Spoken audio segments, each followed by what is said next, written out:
कभी जो रिश्ते विश्वास और सहकार्य से भरे हुए थे, वो 2023 के बाद संदेह और तनाव से भर गए।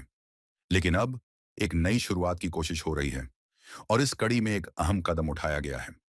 6 और 7 फरवरी 2026 को भारत के national security adviser Ajit Doval ने ओटावा, कनाडा में अपने कैनेडियन समकक्ष नैथली ध्रुवन से मुलाकात की। यह कोई सामान्य मीटिंग नहीं थी। यह एक सिंबॉलिक और स्ट्रेटेजिक कदम था। एक ऐसा प्रयास जिससे दोनों देश 2 साल की कड़वाहट को पीछे छोड़कर फिर से इंस्टीट्यूशनल ट्रस्ट और सिक्योरिटी कोऑपरेशन की ओर बढ़ सकें। इस मीटिंग को ऑफिशियल तौर पर एक रेगुलर बायलैटरल सिक्योरिटी डायलॉग कहा गया है, लेकिन इसके मायने कहीं ज्यादा गहरे हैं। क्योंकि 2023 में जो कुछ हुआ, कनाडा में एक सिख सेपरेटिस्ट नेता की हत्या और फिर कैनेडियन प्राइम मिनिस्टर द्वारा भारत पर लगाए गए आरोपों ने रिश्तों में तीखी तलखी भर दी थी। दोनों देशों ने एक दूसरे के डिप्लोमेट्स को निकाला, मीटिंग्स रद्द हुई और ट्रेड टॉक्स ठप हो गए। लेकिन समय और आवश्यकता दोनों का अपना दबाव होता है।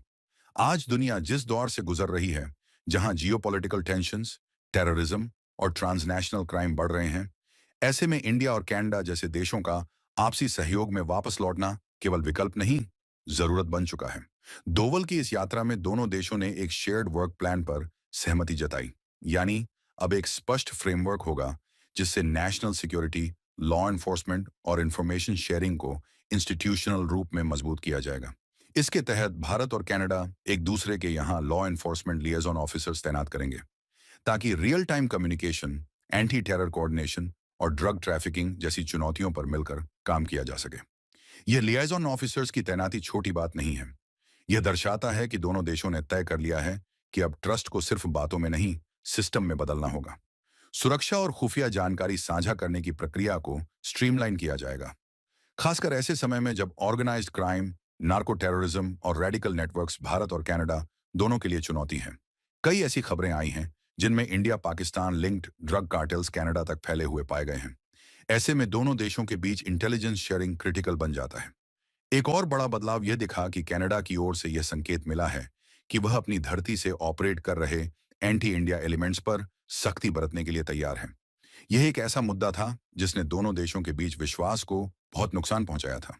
अब कनाडा का यह संदेश कि वह वायलेंट एक्सट्रीमिज्म को टॉलरेट नहीं करेगा, डिप्लोमैटिक थॉ की दिशा में एक बड़ा कदम माना जा रहा है। अजित डोवाल की यात्रा में सिंबॉलिक ऑप्टिक्स से परे रियल पॉलिसी लेवल डिस्कशंस हुए।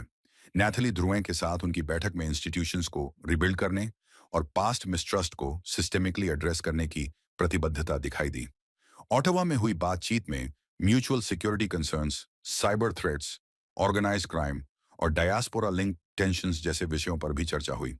यह सब इस लार्जर कॉन्टेक्स्ट में हो रहा है जहां 2026 में इंडिया और कनाडा दोनों ही नई जियोपॉलिटिकल रिस्पॉन्सिबिलिटीज उठा रहे हैं। भारत इंडो पैसिफिक में एक मेजर सिक्योरिटी प्रोवाइडर के तौर पर उभर रहा है और कनाडा जी 7 का हिस्सा होते हुए इंडो पैसिफिक स्ट्रैटेजी पर अपने इंटरेस्ट्स रीडिफाइन कर रहा है। इसलिए यह बातचीत सिर्फ दो देशों के ऑफिशियल्स के बीच नहीं थी, यह एक बड़ा जियोपॉलिटिकल रिकैलिब्रेशन था। 2047 के सपनों की ओर बढ़ता भारत और लिबरल डेमोक्रेसी के मूल्यों को संभाले हुए कनाडा, दोनों को यह समझ आ गया है कि स्ट्रेटेजिक ऑटोनॉमी के इस युग में म्यूचुअल डिस्ट्रस्ट कोई लग्जरी नहीं, बल्कि एक लायबिलिटी है। अजित डोवल की यह यात्रा इसीलिए महत्वपूर्ण है क्योंकि यह एक प्रयास है पुराने जख्मों पर मरहम रखने का और यह भरोसा देने का कि बातचीत फिर शुरू हो चुकी है।